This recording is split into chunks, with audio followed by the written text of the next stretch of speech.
आम झारसुगुड़ा निर्वाचन तथा भारतीय जनता पार्टी रो प्रार्थी विधायक टंकधर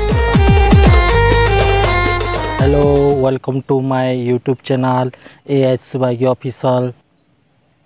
आशा करे आपण माने भगवान कृपारू भलरे थिबो। फास्ट वीडियो रे मु कहिथिली जून 4 तारिख रिजल्ट सठिक बाहरवा बोलिगिरा। आज होची जून 4 तारिख। आज आम झारसुगुड़ा निर्वाचन मंडली भारतीय जनता पार्टी रो एमएलए प्रार्थी होसन टंकधर त्रिपाठी आज विजय होइछन। आपण माने जानि पारुथिबे टेलीग्राम माध्यम कि टेलीविजन माध्यम कि मोबाइल माध्यम रे आपण माने जानि पारुथिबे टंकधर त्रिपाठी दीपाली दास को परास्त करी टंकधर त्रिपाठी विजय होइछन। झारसुगुड़ा निर्वाचन मंडली बीजेपी प्रार्थी टंकधर त्रिपाठी आज दीपाली दास को परास्त करी आम झारसुगुड़ा जिला रो विधायक भावे निर्वाचित होइछन। आज विजय होइछन इरा देखि पारुथबो टंकधर त्रिपाठी एवं सम्बलपुर लोकसभा आसन रु धर्मेंद्र प्रधान इटा विजय होइछन। देखि पारुथिबे इरा धर्मेंद्र प्रधान और टंकधर त्रिपाठी केते वर्ष पर बीजेडी शासन होता बीजेडी सरकार चलाउथिले आम ओडिशा एबे प्रथम थर पई आसीछि बीजेपी सरकार एवं केमिति चलाउछि एही 5 वर्ष देखिबा बीजेपी सरकार केमिति चलाइबो आम ओडिशा ताहा आगामी दिन रे जानिबा। सुंदरगढ़ डिस्ट्रिक्ट रे उज्जवल उराम विजय होइछंती एवं सम्बलपुर धर्मेंद्र प्रधान विजय होइछन। आम झारसुगुड़ा भारतीय जनता पार्टी रो प्रार्थी विधायक टंकधर त्रिपाठी आज विजय होइछन एवं ब्रजराजनगर रो विधायक सुरेश पुजारी मध्य विजय होइछन। तांकु आमे कंग्रेचुलेशन कहिबा एवं केते वर्ष बीजेडी शासन अथा बीजेडी रे सरकार चली आसुतला किंतु एई 2024 मसीहा रे बीजेपी सरकार प्रथम थर पई सरकार गठन करबा को जाउछि। आस देखिबा बीजेपी सरकार केमती गठन करिबो आगामी दिन रे शपथ ग्रहण करबे तापरे आम ओडिशा बीजेपी सरकार केमिति चलाउछि ताहा देखिबा। जदि 5 वर्ष रे बीजेपी सरकार भल करिला आगामी 5 वर्ष रे फेर विजयी होई आसीबो एई होउछि मोर कामना तथा आम भारत रे प्रधानमंत्री श्री नरेंद्र मोदी भारतीय जनता पार्टी गत 10 वर्ष हैला माने शासन करि आउथिले एबे पुणी थरे विजयी होई नरेंद्र मोदी आम भारतर प्रधानमंत्री बनिबा को जाउछन। पुणी थरे एइटा होउछि देख आम भारतीय जनता पार्टी रो नरेंद्र मोदी इरा देखि पारुथिबे नरेंद्र मोदी तांको चिन्ह पद्म चिन्ह आज सारा भारत रे पद्म चिन्ह रो झंडा लहराउछि एवं सारा भारत एवं भारत मध्यरु ओडिशा मध्य तिरंगा पताका भली पद्म फूल आज विजयी रो झंडा लहराउछि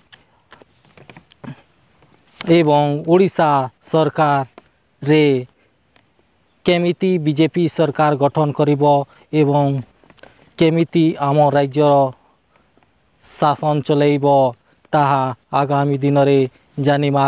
शपथ ग्रहण करिला परे जदि भल चलाइबो एवं आगामी 5 वर्ष रे पुणी थरे वोट रे विजयी होइबे। नरेंद्र मोदी आम ओडिशा को ग्यारंटी भावरे देइछन एवं बाध्यता तथा वृद्ध ମୁଁ ଲୋକମାନଙ୍କୁ 3000 ଭତ୍ତା ଏବଂ ଗୃହିଣୀମାନଙ୍କୁ 1000 ଟଙ୍କା ଲେଖା ତଥା ଚାଷୀ ଭାଇମାନଙ୍କର ଧାନ କୁଇଣ୍ଟାଲ ପ୍ରତି 3100 ଟଙ୍କା ଦେବା ପାଇଁ ଦାବି ପୂରଣ କରିଛନ୍।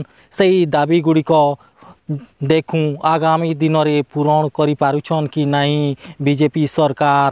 ଆମେ ତାହା ଆଗାମୀ ଶପଥ ଗ୍ରହଣ କଲେ ବସିବେ ସିଟ୍ରେ, ତାପରେ ଦେଖିବା ସେଇ ଗୁଡ଼ିକ ଶପଥ କହୁଛନ୍ କି ନାହିଁ ଏବଂ ବିଜୁଳି ମଧ୍ୟ ଫ୍ରିରେ ଦିଆଯିବ ବୋଲି କହିଥିଲେ। ଦେଖୁଁ ଆଗାମୀ ଦିନରେ ତାହା ପୂରଣ କରିପାରୁଛନ୍ କି ନି ପାରବାର୍ ତାହା ଆମେ ବିଜେପି ସରକାରକୁ ଅପେକ୍ଷା କରୁଁ। ବିଜେପି ସରକାର ତଥା ଭାରତୀୟ ଜନତା ପାର୍ଟି ତାଙ୍କ ଲୋକମାନଙ୍କୁ ଘର ଦେବା ପାଇଁ ପ୍ରତିଶ୍ରୁତି ଦେଇଥିଲେ। ତାହା ମୋଦି ଗ୍ୟାରେଣ୍ଟି ଭାବରେ କହିଥିଲେ। ମୋଦିଙ୍କ ଗ୍ୟାରେଣ୍ଟି ହୋଇପାରୁଛି କି ନାଇଁ ପାରବା ଆମେ ଦେଖିବା। ଶପଥ ଗ୍ରହଣ କଲେ ତାଙ୍କ ସିଟ୍ରେ ବସିବା ଯାଏ ଅପେକ୍ଷା କରିବା ଏବଂ ଧାନ କୁଇଣ୍ଟାଲ ପ୍ରତି 3100 ଏବଂ ବୃଦ୍ଧ ତଥା ମହିଳାମାନଙ୍କୁ 3000 ଟଙ୍କା ଭତ୍ତା ରୂପେ ଦେବା ପାଇଁ କହିଥିଲେ ଏବଂ ଲାଇନ୍ ତଥା ଗୃହିଣୀମାନଙ୍କୁ 1000 ଟଙ୍କା ଦେବା ପାଇଁ ପ୍ରତିଶ୍ରୁତି ଦେଇଥିଲେ ଏବଂ ଲାଇନ୍ ଫ୍ରି ବୋଲି କହିଥିଲେ। ଦେଖୁଁ ବିଜେପି ସରକାର ତାହା ପୂରଣ କରିପାରୁଛି କି ନାହିଁ ଆଗାମୀ ଦିନରେ ଜାଣିବା। ଦେଖ।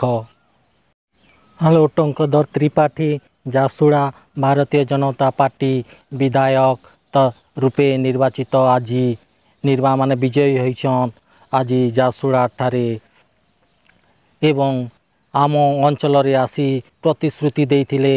ଧାନ କୁଇଣ୍ଟାଲ ପ୍ରତି 3100, ବୃଦ୍ଧାବୃଦ୍ଧିମାନଙ୍କୁ ଭତ୍ତା 3000 ଟଙ୍କା ଏବଂ ଗୃହିଣୀମାନଙ୍କୁ 1000 ଟଙ୍କା ଲେଖା ଆକାଉଣ୍ଟରେ ଦେବା ପାଇଁ ପ୍ରତିଶ୍ରୁତି ଦେଇଥିଲେ ଏବଂ ପାଇପ୍ ନଲା ସପ୍ଲାଇ ପାନ୍ ଘର ଘରେ 3 ମାସ ମଧ୍ୟରେ ପହଞ୍ଚାଇ ଦେବି ବୋଲି କହିଥିଲେ। ବିଜୁଳି ଲାଇନ୍ ମଧ୍ୟ କହିଥିଲେ ଫ୍ରି ପରି। ଦେଖୁଁ ଟଙ୍କଧର ତ୍ରିପାଠୀ ସେହି ସବୁ ପୂରଣ କରିପାରୁଛନ୍ କି ନେଇ ପାରବାର୍ ଆମେ ଟଙ୍କଧର ତ୍ରିପାଠୀକୁ ଅପେକ୍ଷା କରିବା। ଏଇଟା ଦେଖିପାରୁଥିବ ଟଙ୍କଧର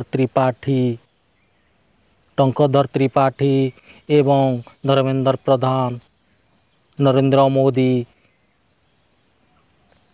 ଆମ ଭାରତ ପୁଣି ଥରେ ପ୍ରଧାନମନ୍ତ୍ରୀ ହେବା ପାଇଁ ଯାଉଛନ୍ ନରେନ୍ଦ୍ର ମୋଦି ଏବଂ ଝାରସୁଗୁଡ଼ାରେ ଟଙ୍କଧର ତ୍ରିପାଠୀ ବିଧାୟକ ରୂପେ ଆଜି ବିଜୟ ହୋଇଛନ୍ ଏବଂ ଧର୍ମେନ୍ଦ୍ର ପ୍ରଧାନ ମଧ୍ୟ ସମ୍ବଲପୁର ଲୋକସଭା ଆସନରୁ ବିଜୟ ହୋଇଛନ୍। ସୁନ୍ଦରଗଡ଼ ଲୋକସଭାରୁ ଜୟରୁରାମ ମଧ୍ୟ ବିଜୟ ହୋଇଛନ୍ ଏବଂ ବ୍ରଜରାଜନଗରରୁ ସୁରେଶ ପୂଜାରୀ ମଧ୍ୟ ବିଜୟ ହୋଇଛନ୍।